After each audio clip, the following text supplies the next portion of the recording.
교과서 우리 이제 12페이지입니다.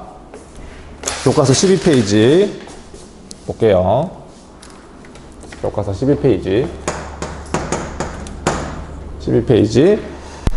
중앙집권적 고대 국가의 발전. 중앙집권적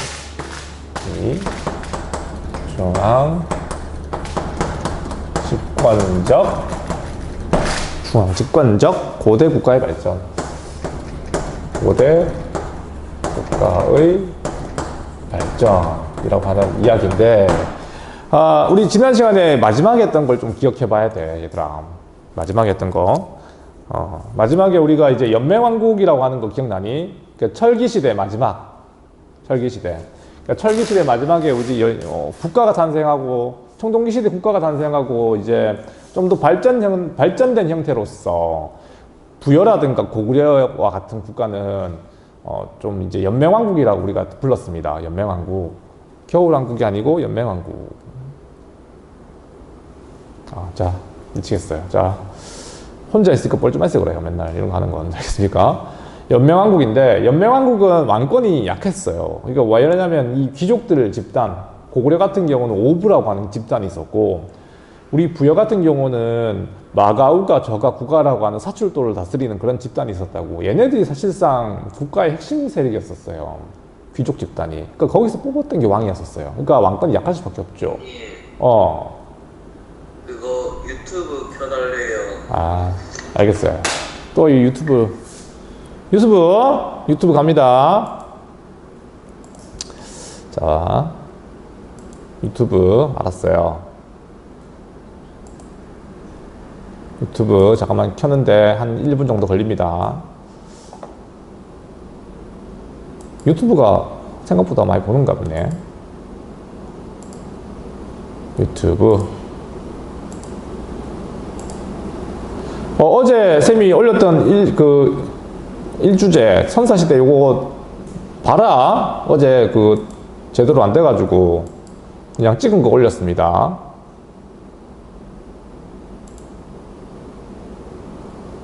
올렸는데 거기 화질이 훨씬 좋죠. 어쨌든 녹화된 거는 괜찮으니까 꼭 보기 바래요. 잠깐만요. 여기 있네. 됐다. 채팅창 참고해 주세요. 채팅창. 네, 여기 있어요. 심혜진 씨. 자, 지금 나오고 있으니까 거기 가면 됩니다. 자, 중앙집권적 고래 아닙니다. 여기서 고래가 아니고 고대 국가입니다. 고대 국가. 자, 중앙집권적 고대 국가라고 하면은 일단 이 고대 국가의 특징부터 좀 설명해 봐야 될 것 같아요. 아까 했다시피 연맹왕국하고 다른 거예요. 연맹왕국하고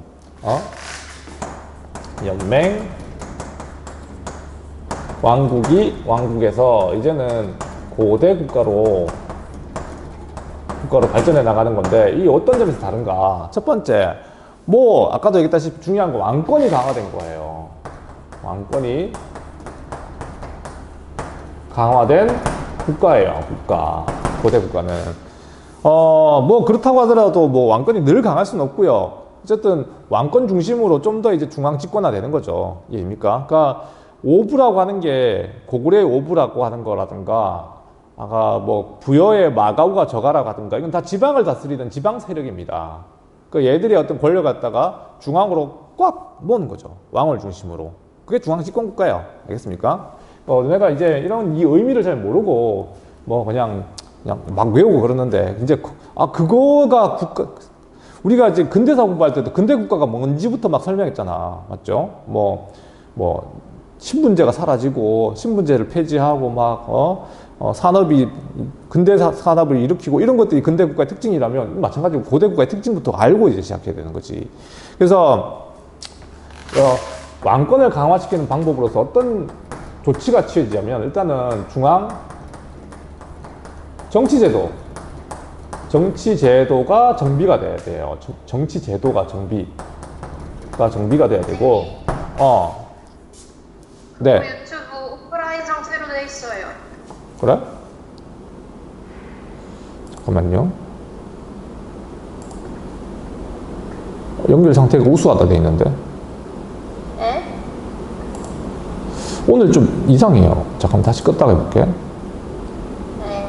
아침부터 계속 작동 상태가 좀 이상했습니다.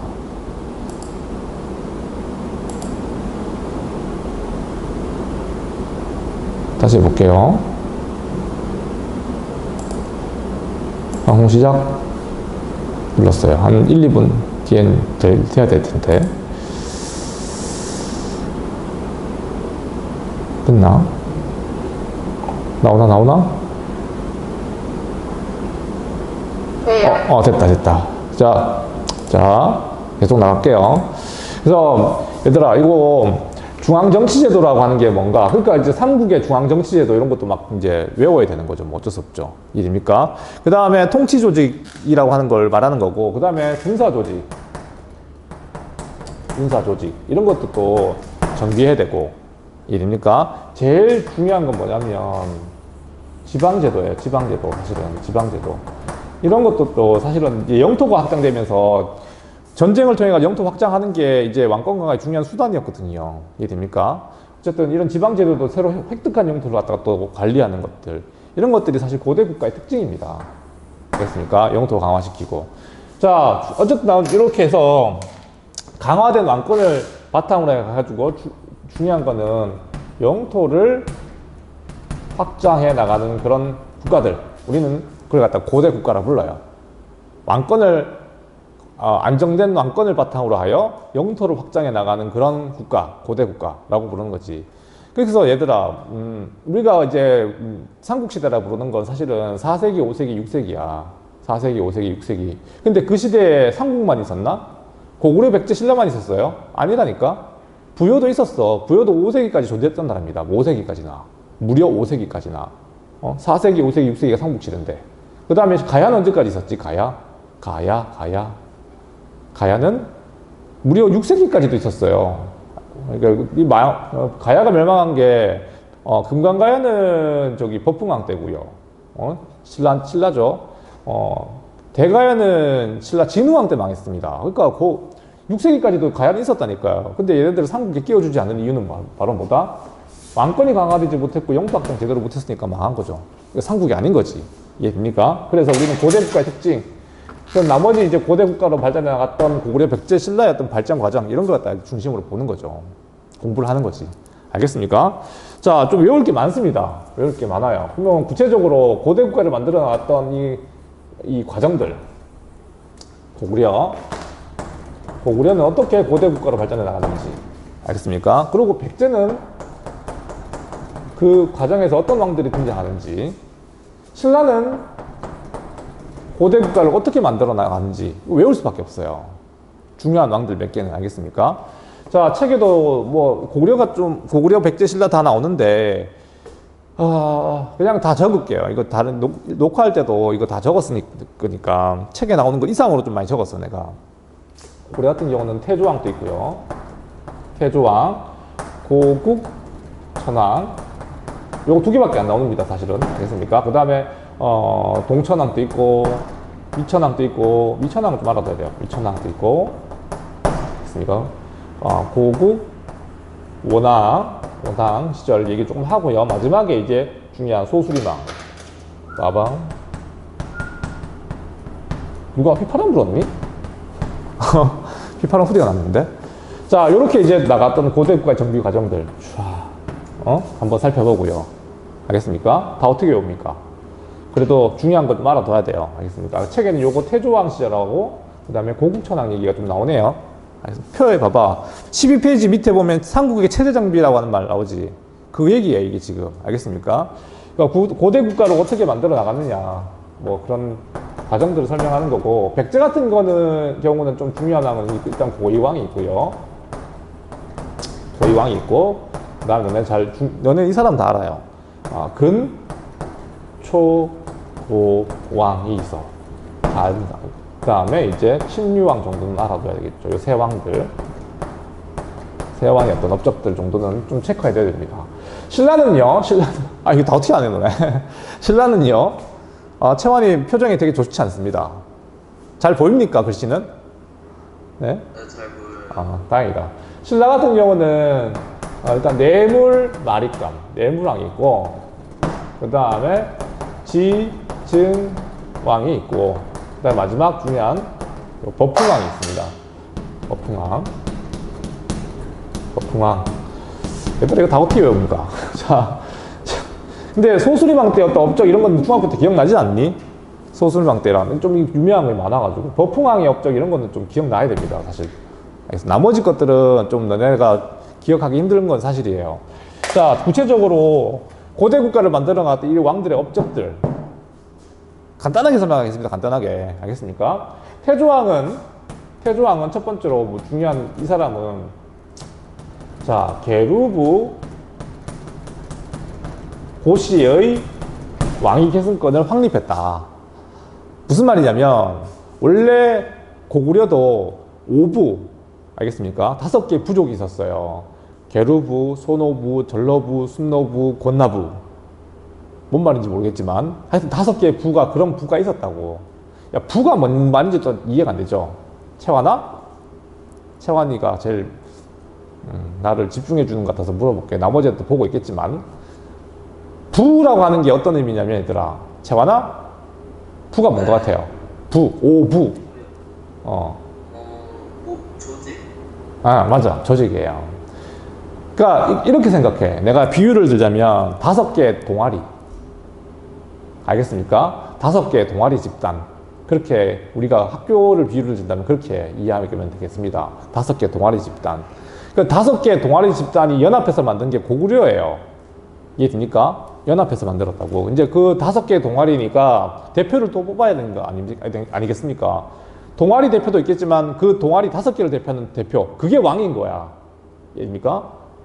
근데 그거를 갖다가 한 동아리가 계속하면 어떻게 돼요? 불만이 쌓이겠죠. 뭔 말인지 이해됩니까? 그러니까 돌아가면서 왕을 했던 거야, 처음에는. 뭔 말인지 이해돼요? 응? 자, 그런데 이 태조왕 시절부터는 어느 부가 5개의 부 중에서 게르부 고시가 왕을 독차지하기 시작했다는 거예요. 이게 무슨 말입니까? 왕권이 누구한테 안정된 거예요, 이제? 고시를 중심으로 안정된 거죠. 뭔 말인지 이해됩니까? 오케이? 자, 그런 의미입니다. 그러니까 게르부 고시의 왕위 계승권. 이걸 갖다가 확립한 게 이제 태조왕 시절이고, 고국천왕 때 가장 중요한 거는, 자, 이건 무슨 말인지 이해가 안 될 거예요, 또. 이 부족적 성격의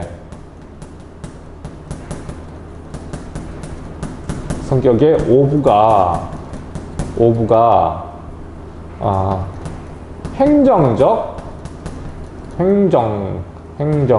성격의 오부로 변화하였다.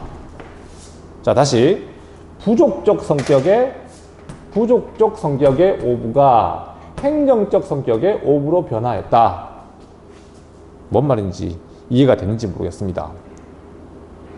재환씨, 이해가 안 되는 게 당연한 겁니다. 무슨 뭐 외계어를 하는 것도 아닌데 못 알아듣는 게 당연한 거예요. 부족적 성격의 오부, 행정적 성격, 이게 무슨 말이냐면 아까도 얘기했다시피 고구려는 5개의 동아리가 만든 나라예요. 근데 그러면 그 각각의 동아리들이 독자적인 성격을 가지고 있나 안 가지고 있나? 있죠. 그 부족장, 동아리 장들이 사실상 그 동아리를 운영해 나가고 있는 거잖아. 왕은 거기에 관여할 수 있나 못하나? 다시 말하면 내가 6반 동아리의 대표야. 그 7반 동아리 대표한테 가가지고 이래라 저래라 할 수가 없잖아요.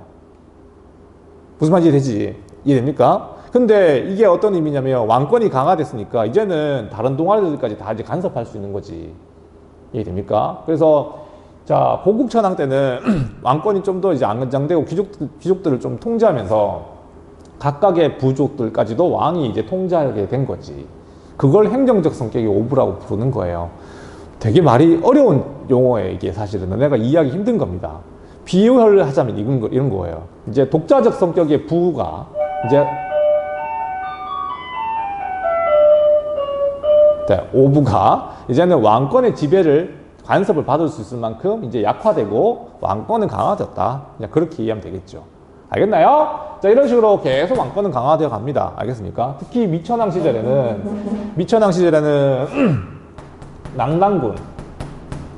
낭랑군을 회복해요. 회복. 자, 이건 뭐 딴 거 아니고요. 이 낙랑군 갑자기 툭 튀어나온 이 낙랑군 설명하려면 고조선으로 돌아가야 됩니다. 사실은 알겠습니까? 고조선이 멸망하고 난 뒤에 한반도는 한나라의 지배를 받았다고 하거든요. 한반도 북부 지역 알겠습니까? 정확하게 얘기하자면 고조선 멸망하고 난 뒤에 어떻게 됐을까? 그 지역은 중국의 간섭을 받았던 거예요. 그 지역은 알겠습니까? 이게 뭐 학자들마다 의견이 좀 분분하긴 하지만 그 위치가 어딘가 이런 것도 되게 분분하긴 하지만 일단은 교과서대로 설명하겠습니다. 그래서 낙랑군이라고 하는 거는 일단은 중국 군현이에요. 한나라가 설치했던 지방행정구역이라 생각하면 되겠습니다. 그 지역을 갖다가 고구려가 이제 차지한 거예요.